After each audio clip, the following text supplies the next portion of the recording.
त्रिपिटक कोई किताब नहीं है। त्रिपिटक का मतलब है त्रिपिटक, तीन पेटियां। बुद्ध के साहित्य को जब गंठ बांधी गई, इकट्ठा किया गया, तो उस समय कागज नहीं था, उस समय पत्थर पर लिखाई स्टार्ट नहीं हुई थी, क्योंकि वो अशोक के समय हुई। उस समय तक अक्षर भी नहीं थे, तो जवानी याद करते थे।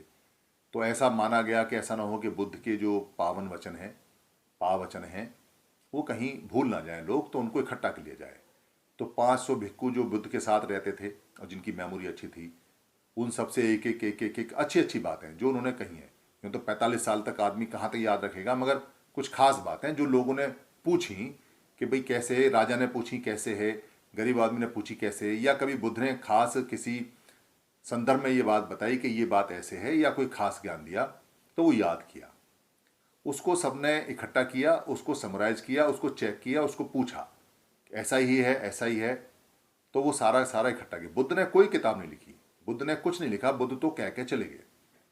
तो बाद के लोगों ने 500 लोगों की सभा ने उसको इकट्ठा करके, और उस समय गणक और भाड़क होते थे। भाड़क और गणक मतलब जो पैसे लेकर रोजी रोटी थी उनकी, और उस चीज़ों को याद करते थे। तो अलग अलग अलग अलग चैप्टर लोगों को याद करने के लिए दे दिए। तो उस सबको जो बोला गया, उस समय उसको पेटी बोला गया। पेटी का मतलब है जहाँ पिटारी, जहाँ इकट्ठा होता है, तो इकट्ठा कर दिया उसको। तब तक एक पिटारी थी, फिर 2 पिटारी हो गई।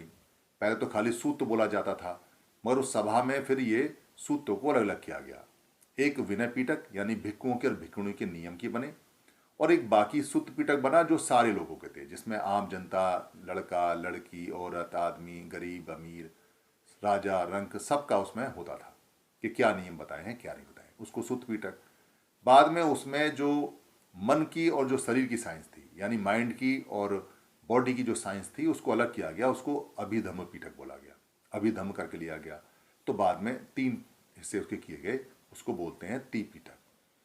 और उसके बाद बहुत सारे लोगों ने उसमें कहानियाँ लिखी, उसका अर्थ लिखा, उसका अनर्थ किया, उसमें मिक्सिंग की। वो बहुत सारी किताबें हैं, सभी को मिला के कह देते हैं कि त्रिपिटक है। सारा त्रिपिटक नहीं है, ओरिजिनल जो बुद्ध का है वो त्रिपिटक है। भारत में तो अधिकतर मिक्स है, मगर उसको प्योरीफाई किया जा सकता है। अगर आप बुद्ध की टेक्निक विपसना जानते हैं, धम्म को जानते हैं, तो वो नेचर में है। असल वो किताबों में भी नहीं है, नेचर में है। उसको चेक किया जा सकता है, विपसना करने के बाद आप चेक कर सकते हैं, वो त्रिपिटक है। अब उस जो किताबें लिखी गई हैं, आप उन किताबों को किसी को जलाइए, किसी को फाड़िए, किसी को कुछ किए, बुद्ध के जानकार पे इसका कोई फर्क नहीं पड़ेगा, मगर बुद्ध के भक्त पे पड़ेगा, बुद्ध के अनुयायी पर नहीं पड़ेगा। बुद्ध का भक्त तो पूरी तरह से तांडव करेगा।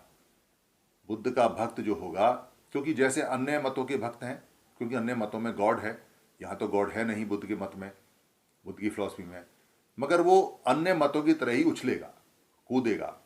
हमारा ऐसा कर दिया, हमारी किताब को ऐसा कर दिया, ये हमें अपनी इजाज़त बचानी चाहिए, पहले भी बुद्ध ख़त्म हो गए थे, फिर ये ख़त्म कर रहे हैं, ऐसा करके वो करेगा। उसका मोटिव धम्म नहीं है, उसका मोटिव कुछ और भी है जो धम्म से अलग है। क्योंकि बुद्ध का धम्म ये कहता है, धम्म त्रिपिटक के किताबों में लिखा हुआ सिर्फ पढ़ने के लिए है, मगर उसको अगर सही मायने में अडॉप्ट करना है तो वो समझना पड़ेगा, उसकी प्रैक्टिस करनी पड़ेगी। और प्रैक्टिस का काम बड़ा मुश्किल है। किसी को ये कहना तो बड़ा आसान है, झूठ नहीं बोलना चाहिए। अपने बच्चे को ही देख लो, आप बच्चे को भी कहोगे कि झूठ नहीं बोलना चाहिए, बड़ा आसान है। आपने उपदेश दिया, उसने सुन लिया, बस आपने कहा उसने सुन लिया, ना आपने माना ना उसने माना, तो धम्म नहीं आया। तो धम्म प्रैक्टिस में रहता है। इसलिए जो जानकार भिक्खु हैं, जो इसके जानकार अनुयायी हैं, और पूरी दुनिया में बहुत तेजी से धम्म के अनुयायी जानकार बढ़ रहे हैं। कुछ लोग हैं जो तमाशाबीन हैं, जो धम्म को गॉड से रिलेटेड करके और मतों से कंपेरेटिव करके, उनका कंपेयर करके, उनकी तुलना करके लड़ने मरने के लिए तैयार हो जाते हैं। जैसे बाकी मत होते हैं वैसे इस मत को लाने की कोशिश करते हैं। वो अभी जानते नहीं है धम्म क्या है क्या नहीं है। त्रिपिटक को कोई जलाए, कोई फूके, कोई कुछ कहे, कोई कुछ नहीं कहेगा। जितनी आपने त्रिपिटक खरीद के जलानी है जलाइए, जितना पैसा आपने बर्बाद करना है करिए, बुद्ध पे कोई फर्क नहीं पड़ता। बुद्ध ने कोई स्टैचू नहीं बनाई, यहाँ के लोगों ने स्टैचू बनाई। यहाँ के लोगों ने बिहारों में स्टैचू रखी। एक बुद्ध की मूर्ति तोड़ते हैं, मेरे ख्याल में और भी कुछ नहीं तो कम से कम 10,000 से ऊपर डेली बन जाती हैं। कितनी तोड़ोगे भाई? हर घर में बुद्ध की स्टैचू रखी हुई है, हर विदेशी घर में बुद्ध की स्टैचू रखी हुई है। लाखों करोड़ों बिहार हैं जहाँ रखी हुई है, हर बिहार में हजारों मूर्तियाँ रखी हुई हैं। कितना तोड़ोगे? वैसे बुद्ध मूर्ति में नहीं रहते, मगर कितनी तोड़ोगे? तोड़ोगे अपना ही नुकसान करोगे, खरीदो तोड़ो, कौन रोकता है। ना तो बुद्ध किसी को कुछ कहते हैं, ना बुद्ध ने कुछ ऐसी डायरेक्शन दी हैं, ना ही बुद्ध के अनुयायी लड़ने आते हैं, ना ही मरने आते हैं। यहाँ तक कि बुद्ध के अनुयायी की ये गारंटी है, जो भिक्खु हैं, कि आप उनके सामने बुद्ध का भी अपमान करिए, उनका भी करिए। उनके त्रिपिटक में है, उनकी जो त्रिपिटक है, उनका जो धम्म है, उसमें है कि कोई अगर अपमान करता है तो अपनी भाषा खराब करता है, उसके मन में कड़वाहट है, आप उसको रिसीव मत करिए, वो आपके पास नहीं आएगी। और फिर भी कुछ लोग बहुत तेजी से प्रतिक्रिया करते हैं, जैसे नेता करते हैं, जैसे राजनीतिक लोग करते हैं। राजनीतिक लोगों का तो खाना ही प्रतिक्रिया है। और राजनीतिक लोग क्या करते हैं, आपस में मिले हुए होते हैं। विरोधी पार्टी और सत्ता पार्टी मिले हुए होते हैं। कैसे मिले हुए होते हैं?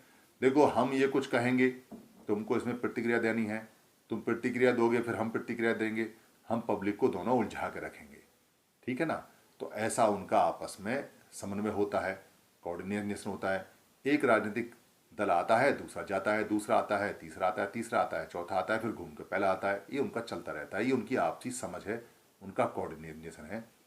धम्म के लोग ऐसी बातों में नहीं पड़ते।